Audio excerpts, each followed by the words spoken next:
I combed through the entire Philadelphia Eagles roster. So I'm going to break down for you guys real quick on a 1 to 10 scale of rating each and every position group for the Philadelphia Eagles. And then once we understand what our roster looks like, we can go out and try to find some value in the draft. And if that opportunity presents itself, we can move up and pick a guy we want. Or we could stay pat where we're at depending on how the board falls. So the quarterback position I think is pretty solid with Jalen, Pickett, and Greer.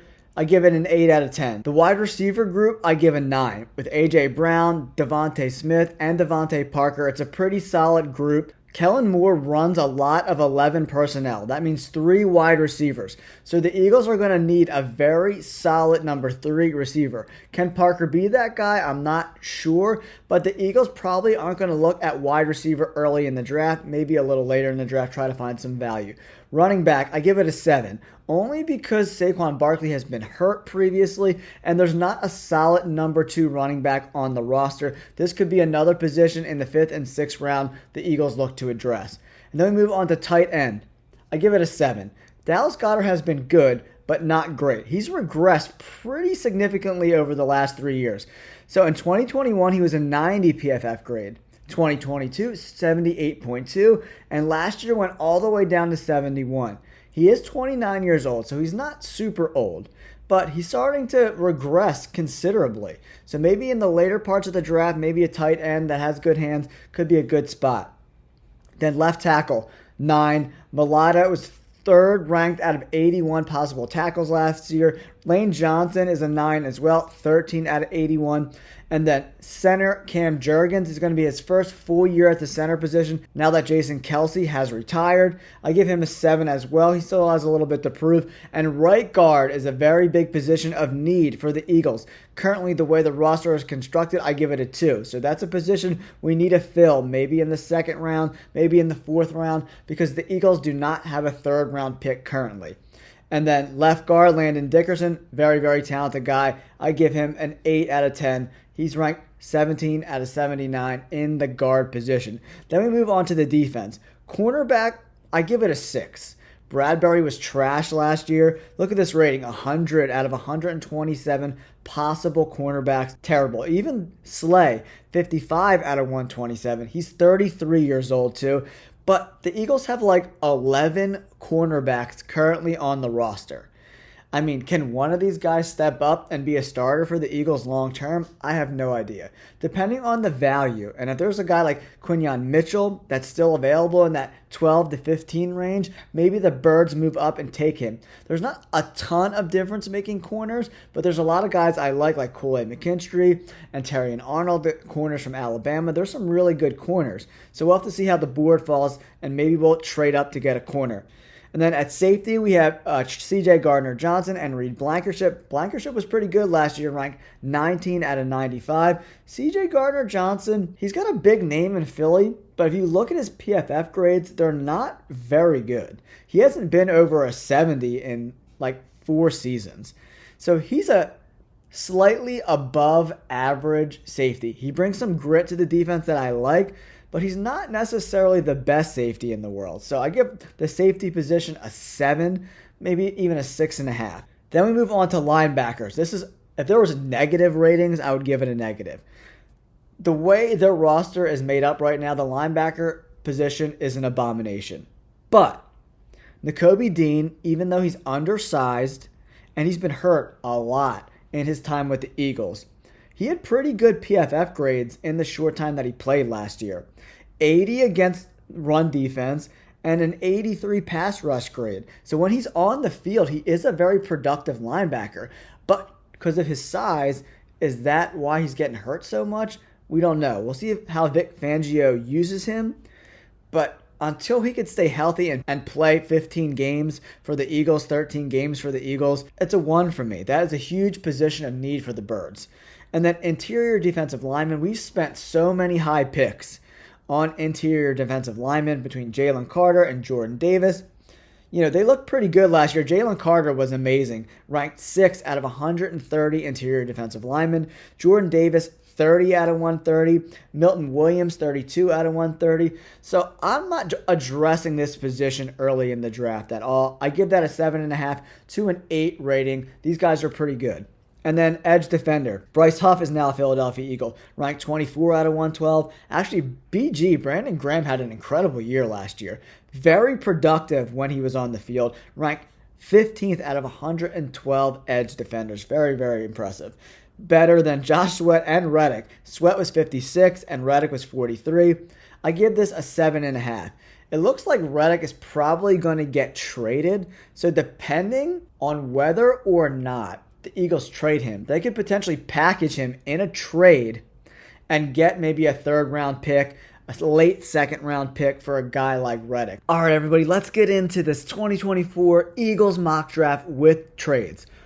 The spots I'm looking at to move up into is like that 10 to 12 range and that 15 to 17 range. There are some sweet spots depending on how the board falls. So we're going to act like we're in the war room. We're going to look pick by pick and then evaluate where we can trade up, where we can make moves to, who's left on the board, who do we want to go up and get, who are we going to attack.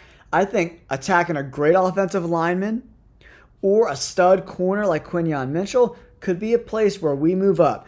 Or trading a guy like Hassan Reddick to get some more picks, that could give us some value too. Because the Eagles currently don't have a 3rd round pick, and maybe we get rid of Reddick or package him in a deal to get us some more picks. All right, Caleb Williams, like most thought, went number 1.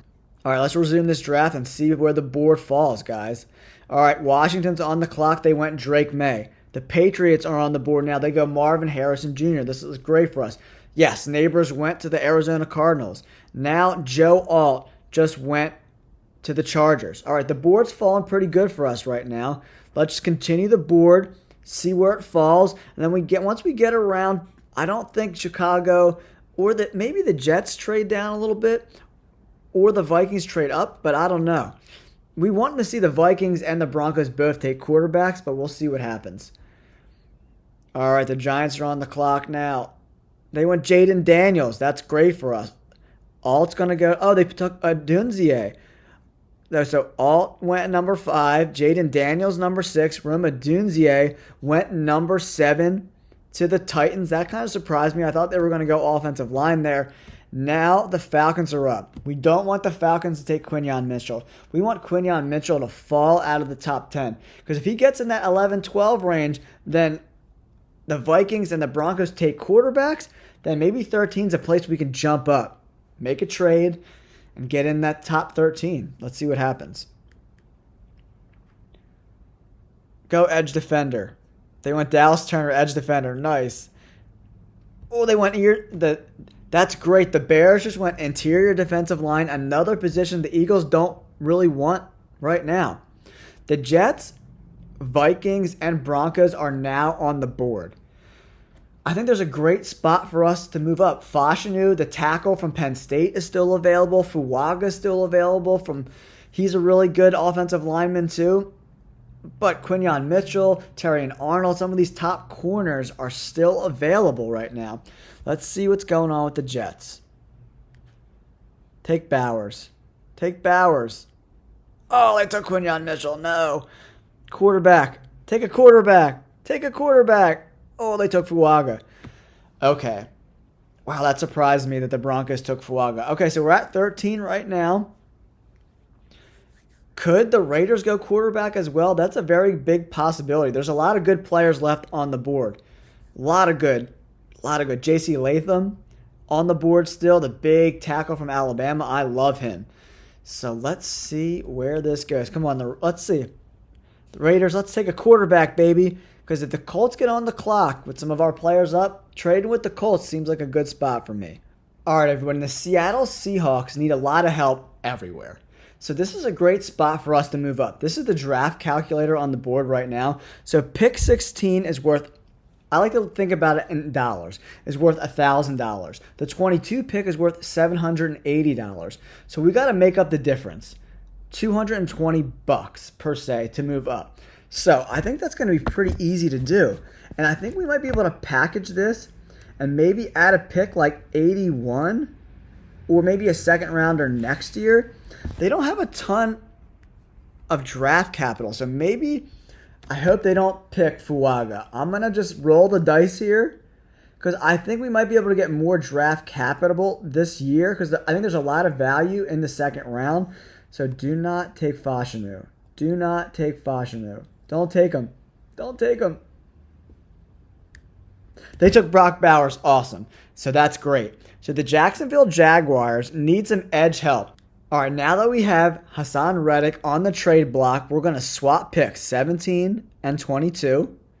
They're already going to do this, but I want some more value. So I want that pick 48. So how do I get 48? I mean, this is a great trade for both teams.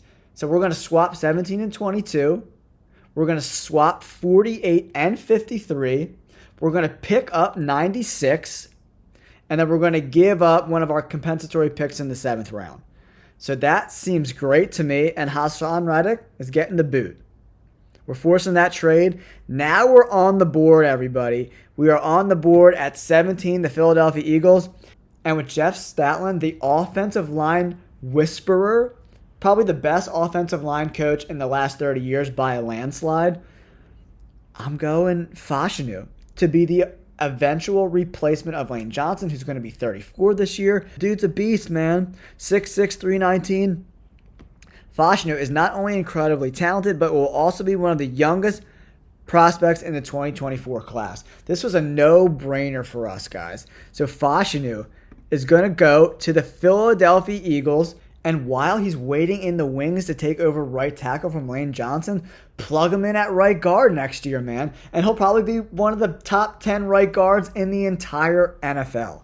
I'm not even joking. With Statland coaching him up, this dude's going to be unbelievable. He's going to be a tackle, whether he's a left tackle or right tackle, whatever it is, for the next 10 to 15 years for the Philadelphia Eagles. Done deal. Done deal. Fashanu is now Philadelphia Eagles, guys. All right, we're fast forwarding to the second round. The Eagles have picks 48 and 50. We traded up from 53 to get 48. And also, we're able to get 96. We're able to get a third round pick. All right, everyone. I plugged in our positions of need.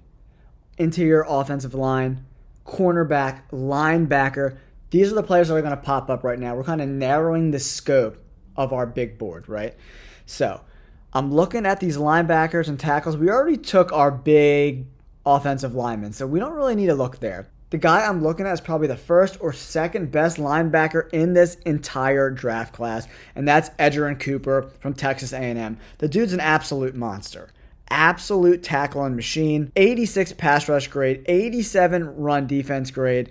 Wow. Coverage grade 85. This guy can do it all at the linebacker position. When you're creating a prototypical linebacker, this is the guy you want to create in Madden. He can stop the run. He can drop back in the coverage, and he can rush the passer. There's a no-brainer here, guys. This is an incredible, incredible spot for the Eagles to pick up a linebacker, a position of need that they've needed for generations. And I know Howie Roseman doesn't necessarily love taking linebackers this early, but since we have another pick a few picks later, it doesn't matter. This guy's probably not going to be there if we wait 4 or 5 picks. Edgerrin Cooper, the linebacker from Texas A&M, is a Philadelphia Eagle. Oh, there was only one. Oh, they took Bullard. Oh, no. Oh, that stinks. Bullard was a guy I've been circling for a really long time, but if we look on the board, there's a lot of good players left, man. We could even go tight end here. This guy, Jatavian Sanders, is super good. 79 pass catch grade. But there's a lot of good offensive linemen left on the board, too. Roman Wilson, the wide receiver from Michigan, might be the best slot receiver not named Ladd McConkey in this draft. Dude, Roman Wilson and J.J. McCarthy were so much fun to watch at Michigan last year. I love Roman Wilson. I absolutely love him. But since we got rid of Hassan Reddick, I'm going to bring in another edge defender. And that edge defender is between Idisa Isaac and Jonah Ellis. They're the guys that I'm circling. There's not too many other guys I'm in love with right now. But, man, passing on Roman Wilson is really hard for me to stomach. But Idisa Isaac, very, very talented player. 81 grade last year, 9 sacks. Played 400 snaps this year, 500 snaps last year. And let's just take a look at Jonah Ellis, a very solid player, 13 sacks. Oh, man. I love his pass rush win rate at 17.7%. Isaac's only 13%. And when I'm picking a guy in the second round, I want high upside. And this guy has an incredible pass rush grade of 90. And he's played pretty good teams too. Washington's a high-powered offense. Oregon, another high-powered offense. So is Cal, UCLA. You know, it looks like he kind of like got a little tired towards the end of the year. I wonder if he was dealing with some injuries because he was extremely consistent in the beginning of the year and then kind of fell off towards the end of the season. Another thing I really love about Jonah Ellis is he's not even 21 years old yet. So he's going to have a ton of time to mature, get stronger, and even be more of an impact player on the edge. Jonah Ellis. We're taking him to replace Hassan Reddick in the trade that we made. I love having pass rushers with a ton of team control that are on pretty modest salaries. It does wonders for your cap.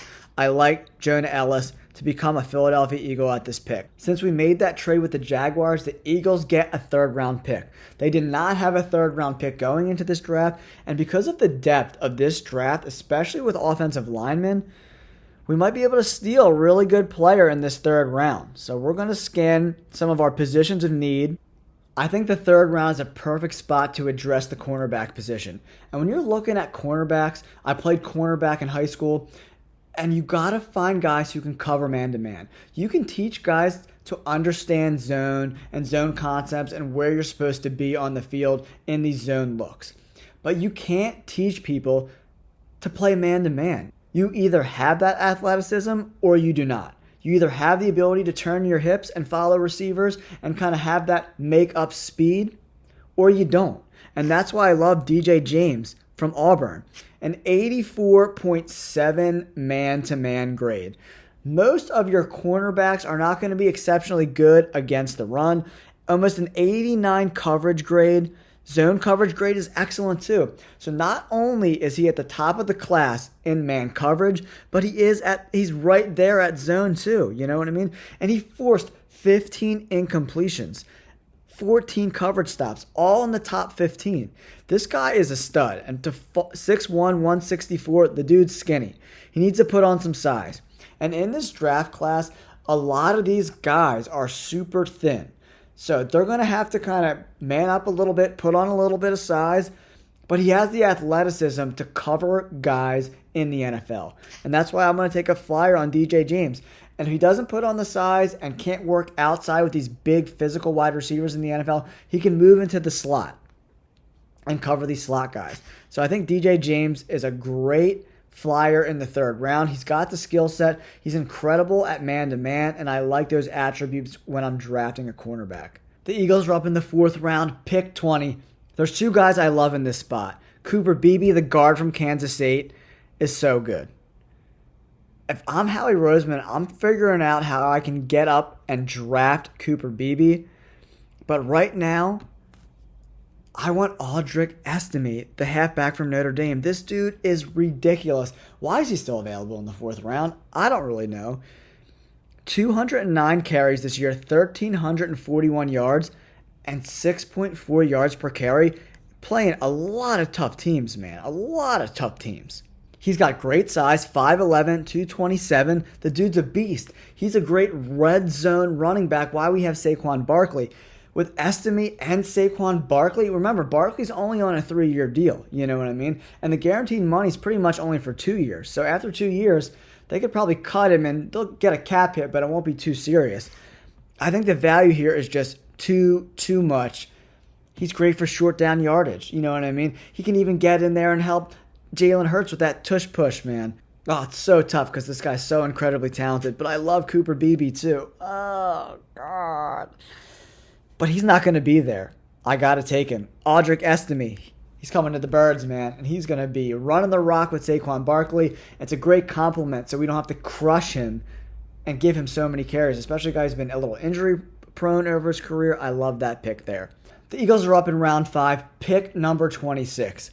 There's a lot of value here. There's two guys that I love. Drake Nugent, the center from Michigan, and Javon Foster, the tackle from Missouri, who's got the length and the build to play either tackle or guard at the NFL level.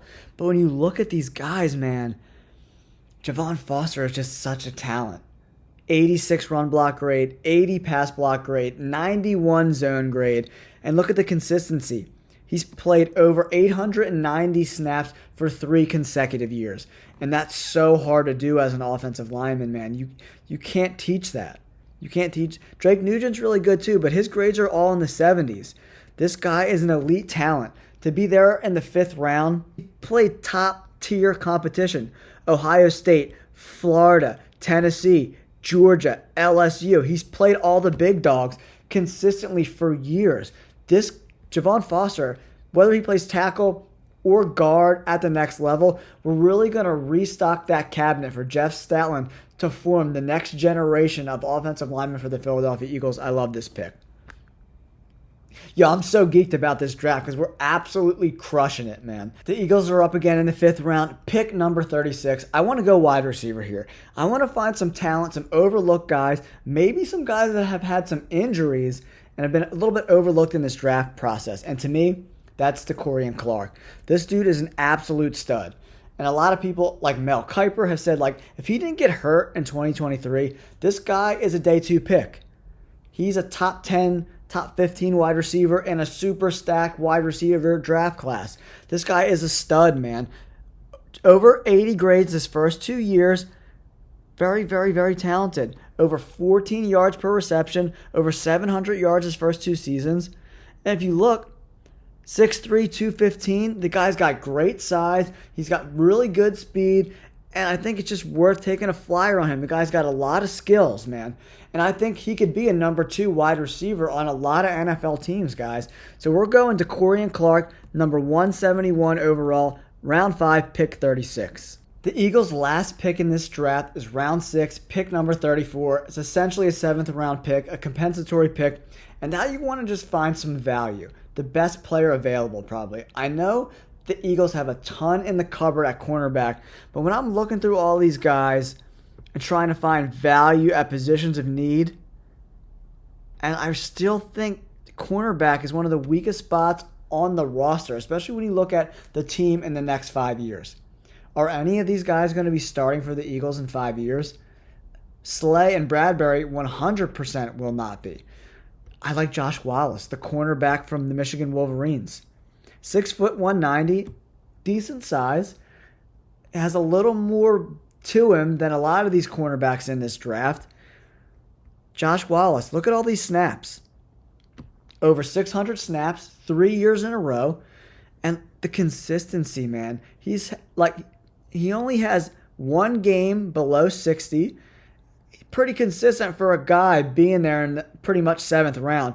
87 against the run, 84 in coverage grade, you know what I mean? He's got work to do. Zone coverage 81, but I think this guy can contribute on special teams, and he can compete in a crowded cupboard of cornerbacks. When I look at these guys later in the draft, I'm like, who coached them in college? Harbaugh is one of the toughest coaches in all of football, college, and the NFL. So he's used to being coached tough. And that's going to translate really well to the NFL game. He knows how to be coached tough. He knows how to be resilient. Over 600 snaps every year for the Michigan Wolverines, national champions. I like that championship pedigree. I want to bring that into my locker room. That's why I'm drafting Josh Wallace. All right, everyone, here is my first mock draft for the Philadelphia Eagles with trades. We traded Hassan Reddick and our 22 pick and 53 pick and round 5, 172 for the 17th pick, the 48th pick, and a 3rd round pick, number 96. So we were able to move up in the draft from 22 to 17 and got Fashanu. I think Jeff Statland is going to work absolute wonders with this guy. In a lot of people's draft boards, they have Fashanu as the number 1 guy in front of Joe Alt. And then we got Edgerrin Cooper, the 2nd best linebacker behind Wilson in the whole draft. We need linebackers. Then we got Jonah Ellis, a great edge defender with, I think he had 13 sacks last year in college. Cornerback, DJ James.